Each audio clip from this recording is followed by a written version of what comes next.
Hello, my name is Diana Aguilar and I am doing my oral presentation for Drama 30. I decided to interview both of my parents and have them share their immigration story with me. Growing up, I knew bits and pieces from the story, but I did not know the complete story, so now here I am sharing just the major portions with you. My parents are Martina and Mireya Aguilar, and I have an older sister named Karina and a middle sister named Yesenia.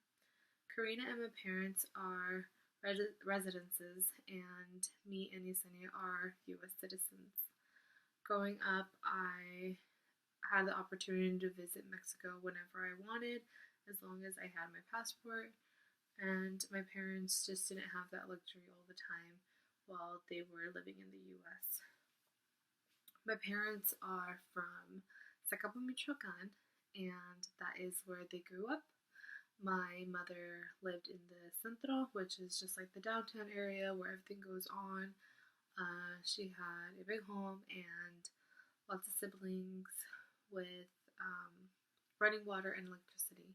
On the other hand, my father lived on the outskirts, where on a ranch where there wasn't that much electricity or running water, but he did have a bunch of farm animals. And in 1985, my father and my mother had just gotten married. They graduated high school, they had their first kid, and my father completed his mechanics course and he just couldn't find a job as being a mechanic.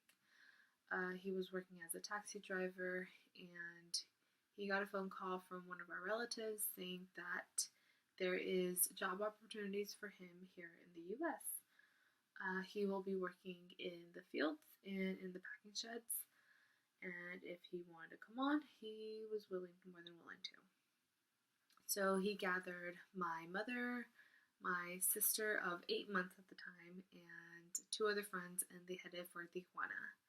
In Tijuana, they stayed in a hotel, and they were able to get a coyote, which was able to take them from Tijuana to San Diego. And that was probably the hardest part that my father said out of the whole journey and out of all the times that he has gone in and out of Mexico and the US. So at this point, he was traveling on foot for 6 hours, running and walking in the desert and in the mountains, and he was holding my 8-month-old sister. My mother had injured her ankle, so she was traveling with a sprained ankle for those 6 hours. Eventually, they arrived to a home in San Diego, and they were in a room with 20 other people with nothing to eat, very little to drink. But unfortunately, they were able to get on a plane from San Diego to LAX. And in LA, they were picked up by one of our family friends and my uncles. And they were able to bring them here to Brentwood, and they started to work in the packing sheds and in the fields. My mother wasn't a big fan of the US at the time. After a year, she got kind of sick of it.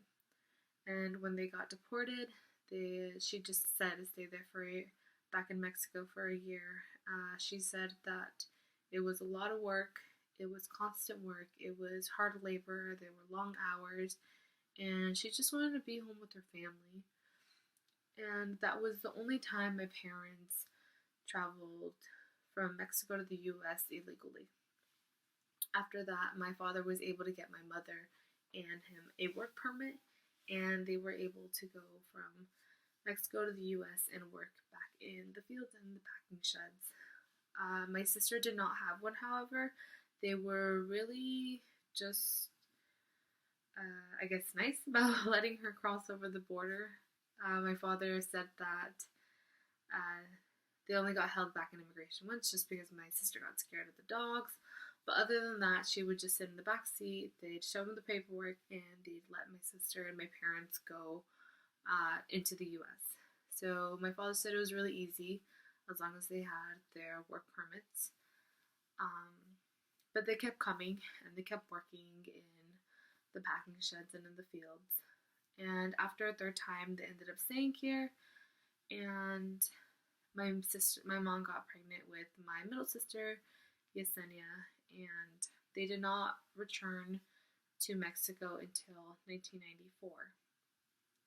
They were finally able to get their green cards, and my sister was a U.S. citizen, so she only needed a passport.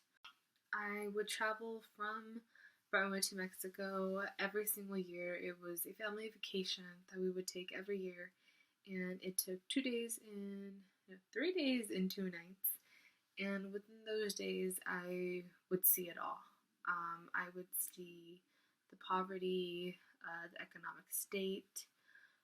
We would have young boys coming up to our car and watching our windows, and they want us to pay them. And I would see kids who were homeless, and even just seeing the way my family members lived in Mexico. I would pack up my suitcase filled with half things for me and pretty much the rest of it filled for family members, just because they didn't have the luxuries that we had here. Um, the economic state isn't that well. So I was able to really see at a young age how privileged I was in a lot of aspects. And at a very young age, I was able to see why my parents did what they did. And I appreciate them and I applaud them for everything they have done.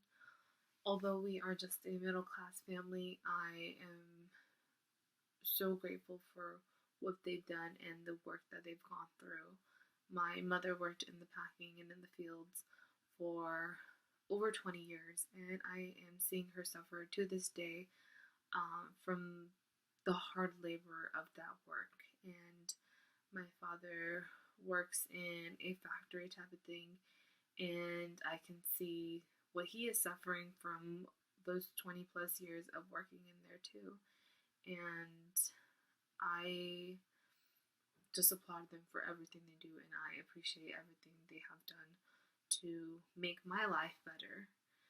And that is why a lot of people come to the US. It's because it is a land of opportunity, it is a place to grow, and I know I would not have any of that, and I would not have any of this, and my family would not be what it is now if my parents did not take that step and continue trying and continue coming and come over here to the US. I hope you enjoyed this video and I hope you enjoyed my story. I know I enjoyed many of your stories and your thoughts and your opinions throughout the course, and I hope you have a wonderful holiday. Thank you and bye.